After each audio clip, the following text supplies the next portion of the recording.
Do we have a soul? Well, if you say yes, then tell me, where is it? Where is it located? What is it? And for this topic, I did some research and came on with some very interesting content. Yes, especially for you. It might resonate with you, and if it does, then I think you might, by watching my video, meet your own soul. Well, what do you think about that? Well,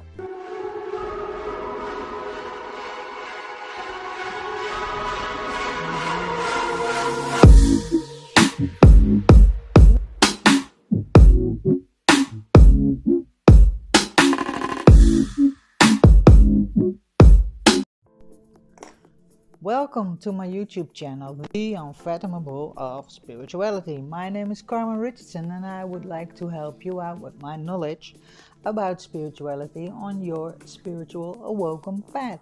So in this video, we are going to talk about the soul. Well, did you meet your soul already? And is it possible to meet your soul? Yeah, because what is it? My first question. Well, I'm going to try to give an answer on all those questions. Why do I ask you if it's possible? Because of two things. Research into this phenomenon shows as to whether we have a soul is difficult to prove, and that both religion and spirituality have different approaches. Yes, with regard to the existence of the soul. So unfathomable. It all seems to be a matter of faith than a matter of proof. In this content, I'm going to tell you about some people and their visions about the soul. Sorry about that. but, and I'm going to tell about my own near-death experience. And so let's get started. The first on my list, I have something about microtubules. What's that? Professor Stuart Hamerhoff knows everything about the microtubules. Yes, he's an anesthesiologist from Arizona.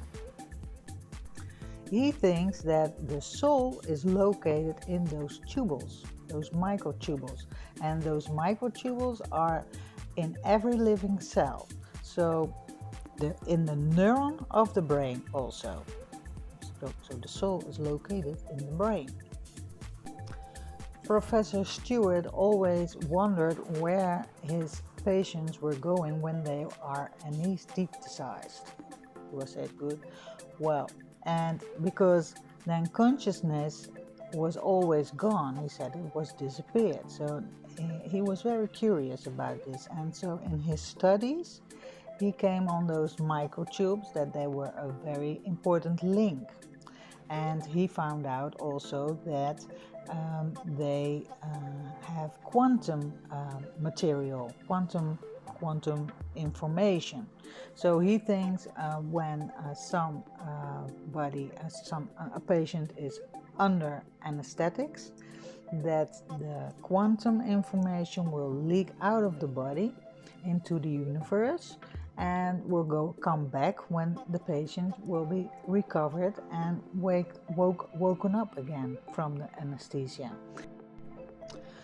Most of the time when a patient will be under anesthetics, it will have a out-of-body experience.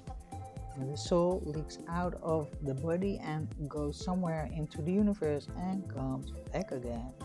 And when the body is dead, then he thinks that the quantum material with the information, the soul then in this one, will go into the fundamentals of the universe, in the fundamental levels of the universe. He also thinks that the soul is an entity of its own. A spark of life as the soul. Yeah, It's often recognized in one's body. Most of the time you can see it in someone's eyes, double. Yes. And I saw that once in a friend's eyes. Well, I saw it often by friends, but with her it was very special because she was suffering from depression. And she went to Africa, and when she came back of that trip, she was telling me all about Africa. And while she was talking about it, her eyes lit up. She's got sparkling eyes all over the place. So that was so nice to see, that she was so happy and that she was lighting up inside. So she came out better. I think that her depression was over.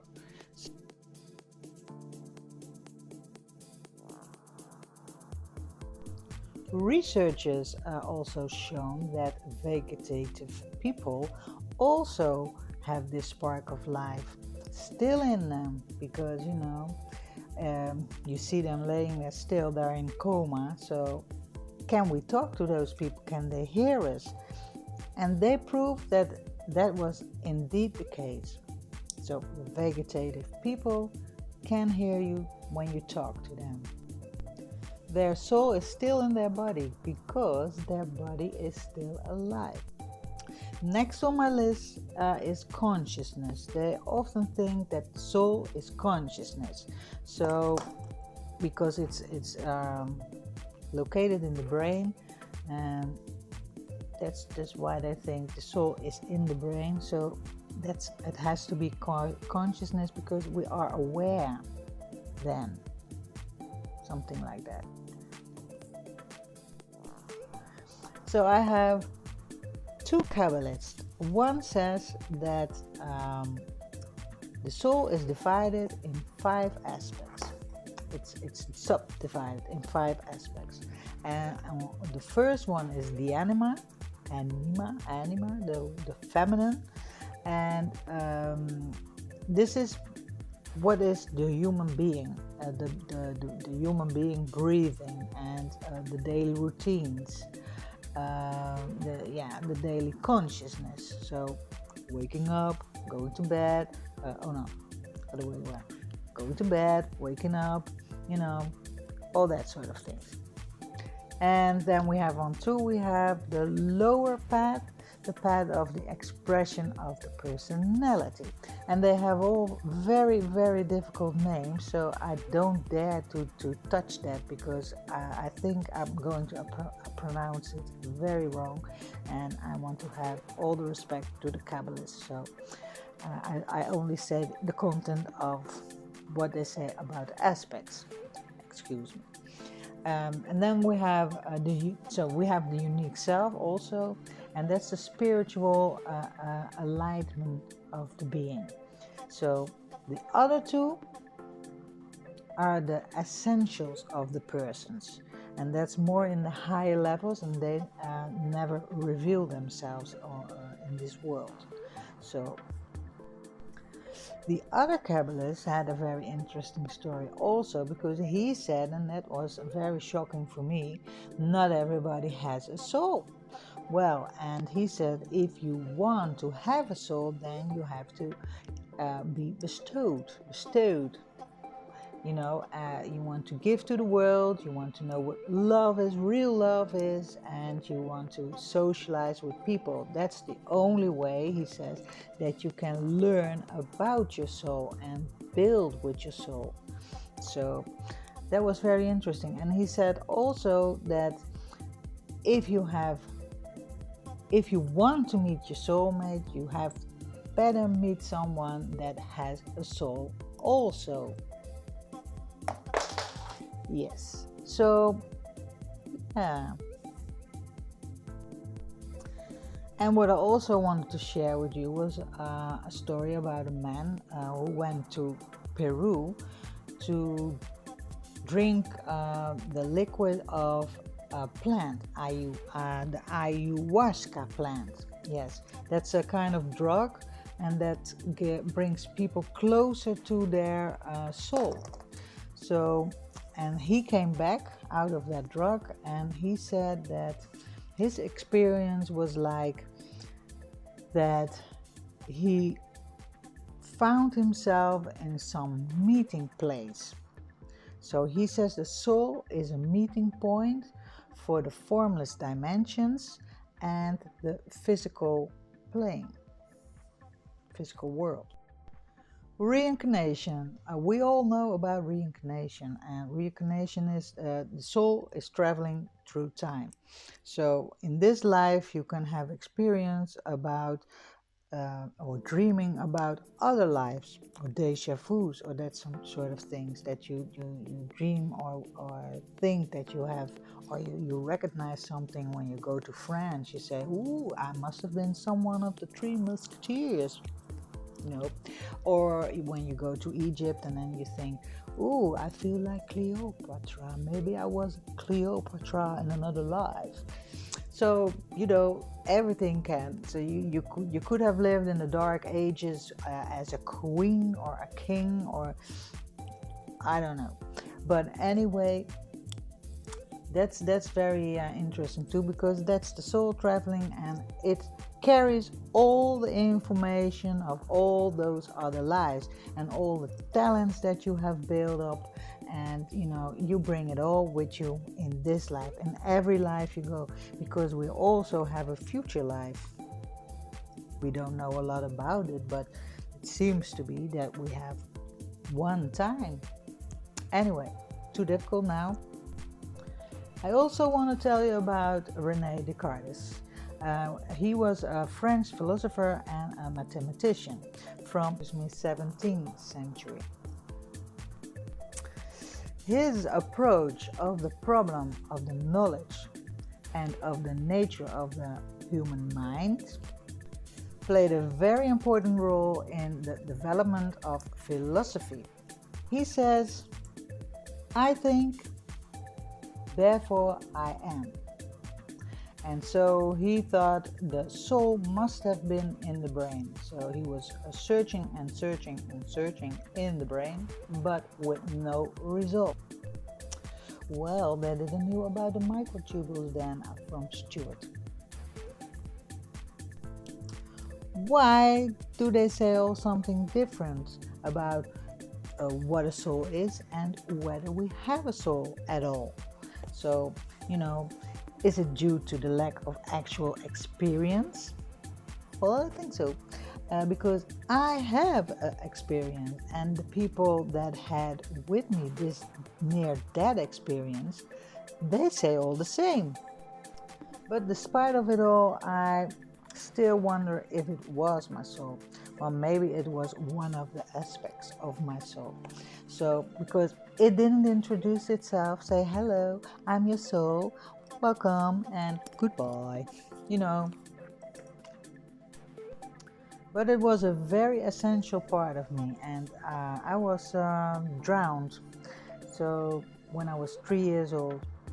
And what I remembered about that, and my mother told me a lot of more things, what it was, what I was experiencing. I told her a lot of other things, but I forgot about that. The only thing I know was that it was in a lake, and I was flying above that lake, and I was very happy, and my body was like transparent. I could look right through it. So I saw my mother because I wanted to go to her, and now I could because I was flying above her, and I was waving, and she didn't. Yeah, she saw me, but she was looking right through me, and there was something happening in her eyes also. She saw something happening and she didn't understand what it was. Then suddenly I was flying the other way around because I couldn't get contact with her anyway, and said, okay. Then a woman came from up the clouds, and she was telling me to go down again. So with a nice warm smile, she said, and so I did not, but some other woman, apparently, she pulled me by my leg. So I felt, when I was flying in the sky, I felt that someone pulled me down by my leg, but she was probably pulling my body out of the water by my leg.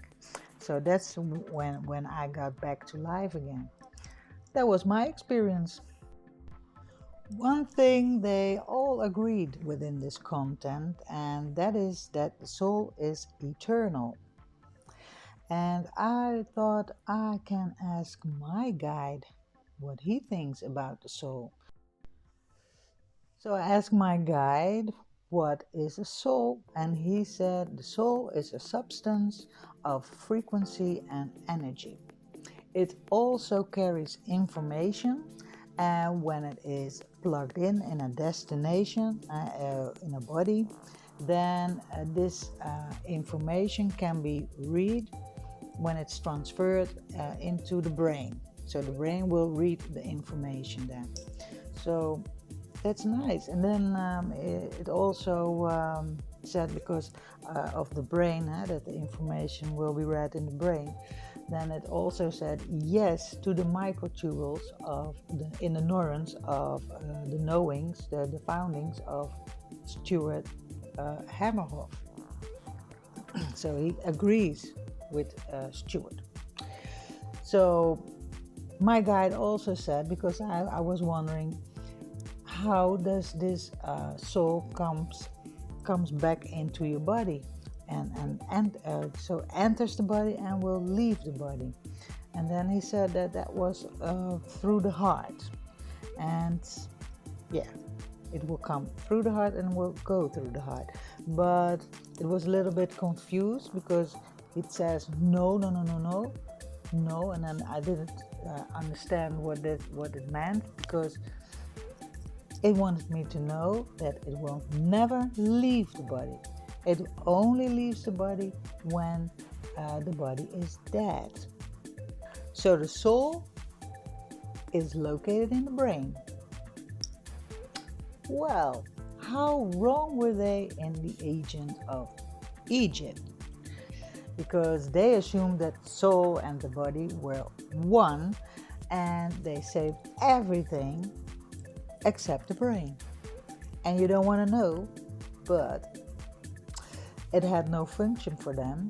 And when they started the mummification, they pulled those brains through the nostril out of the body. So there will be a part 2, because there's more to the soul. And what I forgot to tell you is about the robots that are already built and the artificial brain that's already there. But what do they want? They want to develop it with consciousness. They want to that this robot and this artificial brain will look like a human being, that they have the same things, but they don't know how it will be, because it could be a negative thing like a Frankenstein, or something positive. So yeah, I don't want to judge this. I will say it to you that it's on the way. And furthermore, I want to tell that this whole thing of the Kabbalists, what they tell about the 5 aspects of the soul, my guide said that it's something like that. So maybe it's about more, maybe it's only 5, but we have a very complex soul. So I want to do that in the next topic, and I will let you know.